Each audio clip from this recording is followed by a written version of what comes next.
नमस्कार मु मुना आपन देखते टेक्निकल मुनापति यूट्यूब चैनल आपन यदि मो यूट्यूब चैनल को सब्सक्राइब करना तो प्लीज सब्सक्राइब कर दियंतु पाखर आसला घंटी चिन्ह को भी दबाई दियंतु कारण मु जेतेबेले नुआ नुआ वीडियो अपलोड करबी तो आपण मानको फास्ट नोटिफिकेशन जीवो आपण माने मो वीडियो फास्ट देखि पारिबे। यदि मो वीडियोटी भल लागुची तो प्लीज लाइक करंतु सांग मानक सहित भी शेयर करंतु आउ मते कमेंट भी दियंतु। तो चलते फ्रेंड्स ये वीडियोटी स्टार्ट करबा लेट्स गो। सांग माने आज डिजिटल दुनिया रे पान एक महत्वपूर्ण कागज है तेबे यह कर लगी अनेक असुविधार सम्मुखीन होगाकू पड़े किंतु आयकर विभाग एवं यह सहज करने को जाऊँगी। मात्र 4 घंटे पान कार्ड तैयारी हो पाइबापी दीर्घ दिन धरी अपेक्षा करने को पड़ो ना। केंद्रीय प्रत्यक्ष टिकस बोर्ड अध्यक्ष सुशील चंद्रा यह प्रकाश कर से कहते यही नुआ व्यवस्था आने आयकर विभाग पक्षर योजना प्रस्तुत होउछि।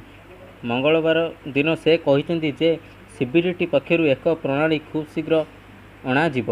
आसंता वर्ष बा याठारु किछि अल्प समय पर आवेदन मात्र 4 घंटा मध्य पान नंबर दियाजिब। तांकर कहवा अनुसार ए संक्रांत प्रकल्प आरंभ करा जायथिला।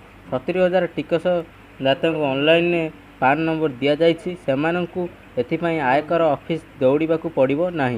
आईटी रिटर्न दाखल करी नथिबा 2 कोटी टिकसदाता को एसएमएस पठा जाइछि बोली से सूचना देइछन्ति।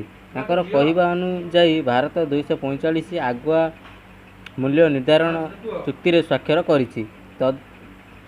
से अनुसार 500 रु अधिक टिकस विवादर समाधान करा जाई सारिछि। या छड़ा automatic exchange of information form work रे प्राय 70 देश भारत को टिकस और बैंक अकाउंट संपर्कित तथ्य पठाई बोली चंद्रा प्रकाश करिसेंति। तो यही थिला न्यूज। प्लीज सांग माने यदि मो वीडियोटी भल लगे तो लाइक दियंतु तो सांग मानकु शेयर करी जणै दियंतु एई पान कार्ड विषय। तो रहउछि फ्रेंड्स नमस्कार बाय बाय। तो नेक्स्ट वीडियो रे फेर देखा।